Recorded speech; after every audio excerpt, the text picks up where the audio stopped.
आचार्य अपने सीता से कहा था कि शक्ति के विरुद्ध संस्कार से ही लड़ा जा सकता है। मेरा मत है कि शिक्षा ही इस माया से बचने की ढाल है, पर इससे लड़ने वाली अस्त्र रूपी संस्कार अयोध्या को कैसे दिया जाए? अभी तक ऐसे किसी ग्रंथ की रचना ही नहीं हुई है राम, जो ज्ञान से अधिक संस्कार और संस्कार प्राप्ति के सिद्धांत समाज को दिखा सके। तो इस समाज को शिक्षित करने का क्या मार्ग है गुरुवर? कर्तव्य निभाना। राजा का कर्तव्य सुरक्षा और सुशासन है। जब आप उसे उचित रूप से निभाएंगे तो समाज स्वयं ही शुद्ध चरित्र हो जाएगा। मुझे भीतर जाने दो, मुझे भीतर जाने दो। मुझे राजा राम जी से मिलना है, न्याय का गुहार लगाना है। मुझे अंदर जाने दो, मुझे अंदर जाने दो। राजा राम, ओ मेरे राजा राम, मेरा न्याय करिए, आपके दरबार में आई हूँ, मेरा न्याय करिए। सुनो, उस स्त्री को पूरे आदर के साथ राजसभा में लाया जाए।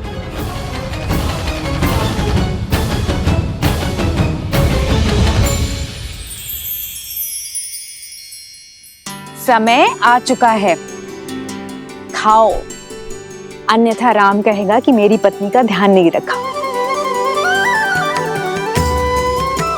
हाँ, कह सकती हो। पत्नी का ध्यान रखने का गुण उसे उसके पिता से जो मिला है। यदि आप क्रोधित ना हो तो आपसे एक बात पूछूं माता? क्या पिताश्री महाराज दशरथ भी आपका इतना ही ध्यान रखते थे? बताइए माताश्री। ध्यान ही नहीं रखते थे, सम्मान भी बहुत करते थे। कोई स्मरण बताइए ना माता। हाँ माता, बताइए ना।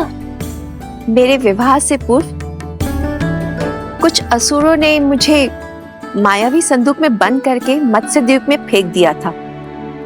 उनकी मंशा थी कि मेरा विवाह महाराज दशरथ से ना हो, किंतु महाराज दशरथ ने मुझे खोज ही निकाला, मेरे प्राण भी बचाए, मुझसे विवाह भी किया।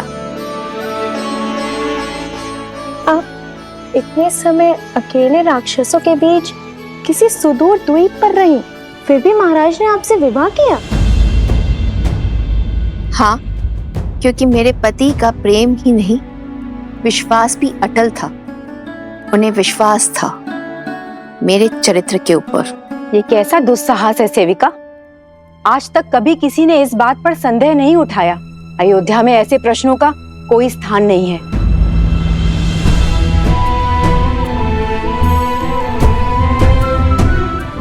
और एक बात, एक पत्नी के चरित्र का प्रमाण उसकी प्रतापी संतान होती है। और एक चेतावनी कान खोलकर सुन लो, फिर कभी ऐसे फूहड़ प्रश्न नहीं उठने चाहिए। जो प्रश्न मन को दूषित करे, उनका भविष्य को दूषित करना निश्चित है। सतीत्व की दुहाई देने वाली आज मुंह छिपाकर क्यों जा रही है? दशानन जैसा बलि जिसे पाना चाहे उसे छोड़ कैसे सकता है? पर इतने समय रावण के पास रहने के बाद अब मुख छुपा रही है।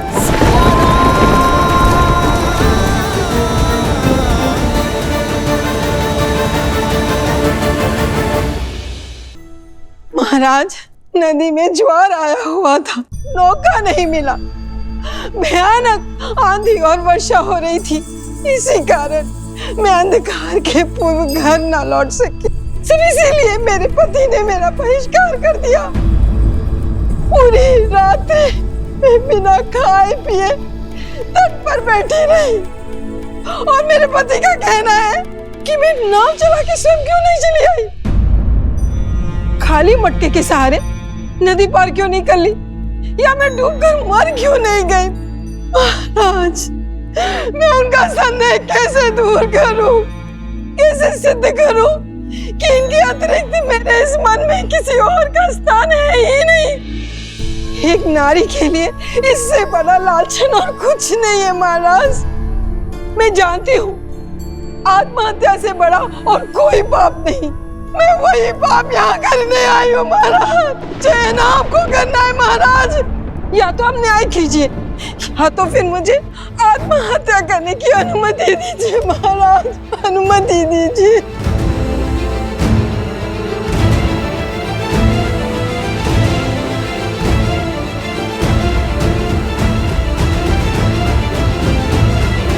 भैया, हमें इसी क्षण जाकर उस वस्त्रक को दंड देना चाहिए और यदि आवश्यकता पड़ी तो पूरे समाज को दंडित करना चाहिए। भरत,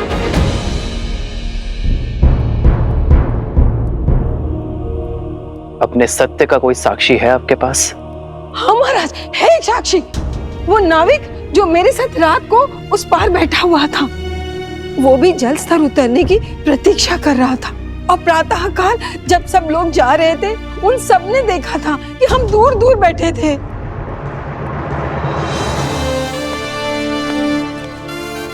उस नाविक को दरबार में प्रस्तुत किया जाए। कौवे के घोंसले में अंडे किसके हैं?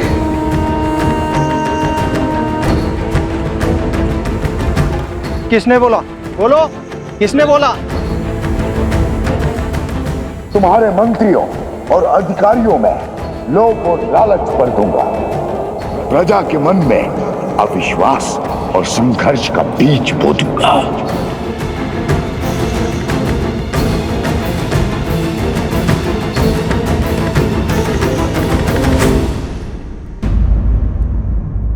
स्त्री को सम्मान सहित राज्य के आश्रय में रखा जाए। शीघ्र ही सभी पक्षों को सुनकर निर्णय लिया जाएगा। स्त्री के पति का पक्ष जानना आवश्यक है। इसमें प्रमाण की क्या आवश्यकता? जब मेरी पत्नी मेरे साथ नहीं थी तो किसी और के साथ ही होगी। कुलीन घराने की स्त्रियां यूं वन बिहार में अकेले नहीं घुमा करती, और वो भी इतनी रात्रि में।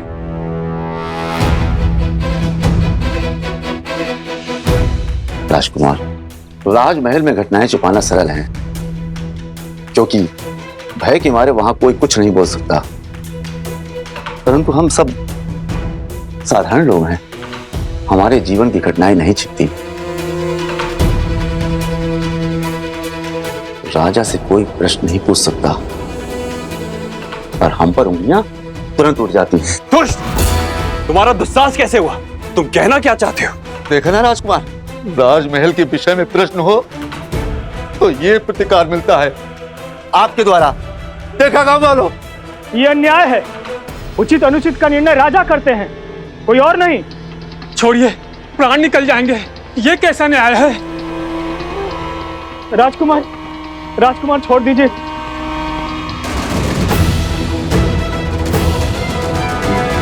मैं आप सबसे क्षमा मांगता हूं, मैं आवेश में आ गया था। पर आपका पक्ष राजा राम ही देखेंगे। आपका पक्ष सुनकर ही निर्णय किया जाएगा।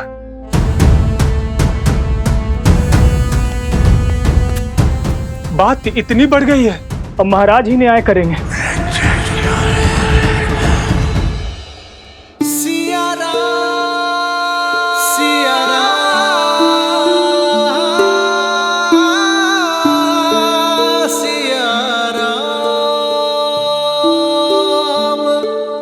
नगर दूषित हो रहा है सीते।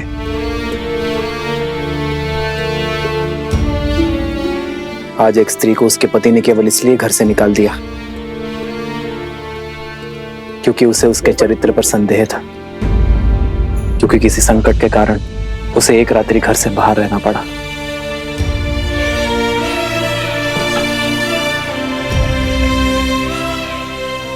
जैसे इस पात्र पर कालिक जमी है, वैसे ही कुविचारों की कालिक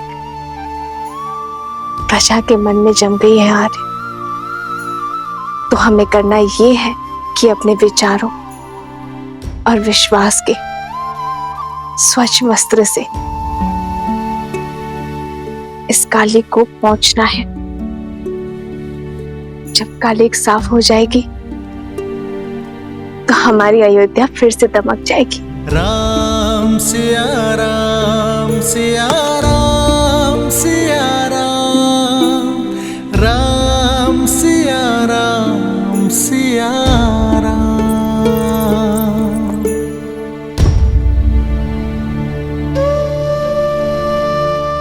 अयोध्या हमारी है आर्य, ये नगर हमारा है आर्य। यदि यहाँ कोई समस्या है तो ये हमारा कर्तव्य है कि हम हर गली में जाकर प्रजा की स्थिति देखें।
प्रजा के विचार को जानने के लिए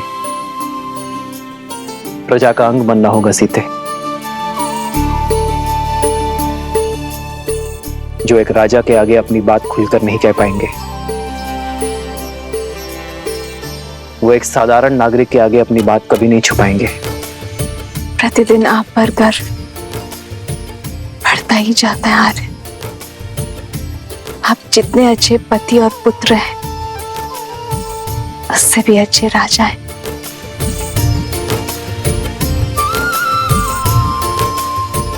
गर्व तो मुझे अपनी पत्नी पर है सीते, जो हर विपरीत परिस्थिति में भी एक ढाल बनकर मेरे साथ खड़ी रहती है। जन्म जन्म का है ये संगम, राम रतन सीता वैभव धन। एक है पौरुष एक समर्पण, एक है रूप तो दूजा दर्पण। राम है लोचन सीता दृष्टि, राम है बादल सीता वृष्टि। राम सिया राम सिया राम सिया राम, राम सिया राम सिया राम सिया राम सिया राम सिया राम सिया राम, राम सिया राम सिया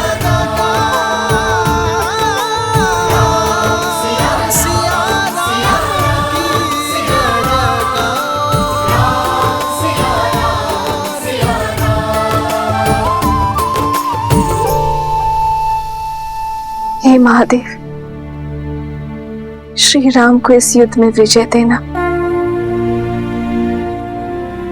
अयोध्या को हर संकट से बचा।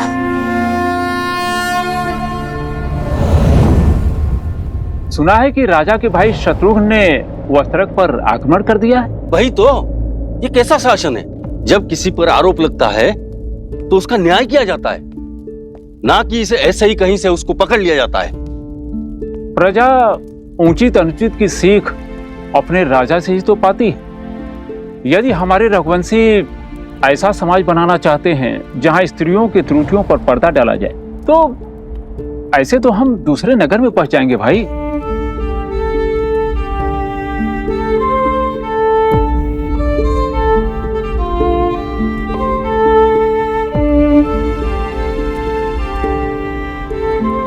भैया, ये लौकी और कुछ शाक दे देना। सुना है वस्त्रक को राजसभा में बुलाया गया है, कहीं उसका प्रश्न अनुचित तो नहीं? न प्रश्न अनुचित था, न पत्नी का परित्याग। खाने की वस्तुएं भी पवित्र है या नहीं है जांचा जाता है, परंतु पत्नी की पवित्रता कैसे जांचें?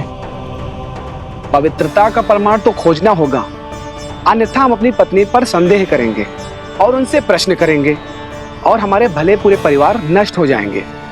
जब राज परिवार ने स्वयं ही अनुचित उदाहरण प्रस्तुत कर दिया है तो कोई क्या करे? ये लीजिए भैया।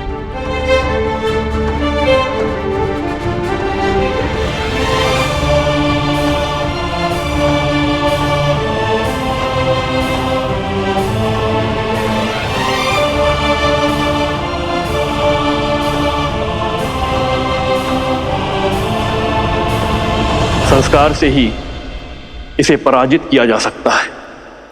ऐसे संस्कार जो व्यक्ति की चेतना को पवित्र करे और समस्त संसार में संस्कारों को स्थापित करती है, स्त्री शक्ति, अर्थात इस भयंकर असुर को केवल एक स्त्री शक्ति ही पराजित कर सकती है।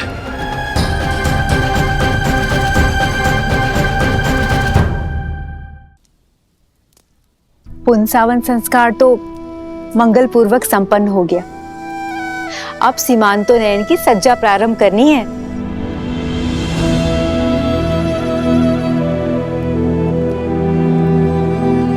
सीता,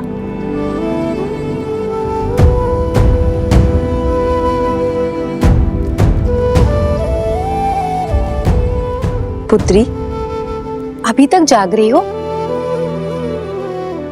स्वास्थ्य तो ठीक है ना? आओ, बैठो बैठो। घबराहट हो रही है? चलती हूँ। मैं ठीक हूँ माता, बस श्री राम की प्रतीक्षा कर रही थी। आपके कक्ष में प्रकाश देखा तो यहाँ आ गई। आप अभी तक सोए नहीं। तुम्हारी नींद पति ने उड़ाई है और हमारे पुत्र ने। नींद ही क्या, दादी बनने के आनंद ने भूख और प्यास सब ले लिया है। पुत्री, इस अवस्था में कभी कुछ खाने का मन करता है या मन में कोई इच्छा भी जागृत होती है। तुम कहो तो कुछ बनवा दूं? भोजन नहीं, मैंने श्री राम से अपनी मन की इच्छा प्रकट की है। मैं कुछ समय के लिए वन में रहना चाहती हूँ, किसी महान ऋषि के सानिध्य में ज्ञान प्राप्त करना चाहती हूँ। और श्री राम ने वचन दिया है कि वो मेरी इच्छा अवश्य पूरी करेंगे। उत्तम विचार है पुत्री। गर्भ अवस्था में गर्भ में जो संस्कार देते हैं उसी से उसका चरित्र और भविष्य निश्चित होता है। माता की दशा ही संतान में संस्कार देती है। पर दीदी, आश्रम का जीवन कष्टदायी होता है और इस अवस्था में विश्राम करना महत्वपूर्ण है। जीवन भर महलों के सुखों ने मुझे वो नहीं सिखाया जो 14 वर्षों के वनवास ने मुझे सिखा दी। आपकी सीता हर स्थिति में, हर परिस्थिति के अनुरूप ढलने में सक्षम है।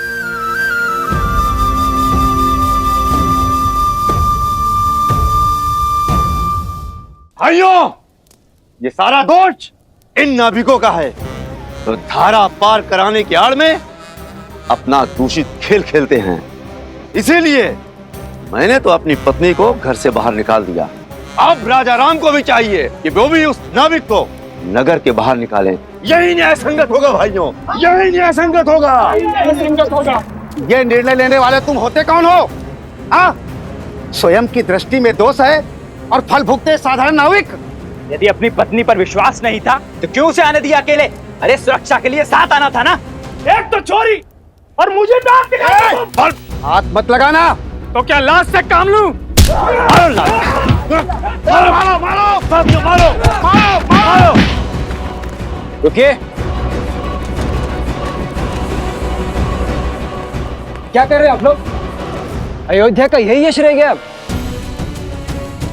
आज से पहले कभी भी अयोध्या वासियों का मैंने ऐसा रूप नहीं देखा। ये द्वंद्व छोड़िए, राज्यसभा में आ जाना। न्याय का निर्णय अब वहीं होगा। और अब किसी ने झगड़ा किया तो कारागृह में डाल दूंगा उसे, समझे?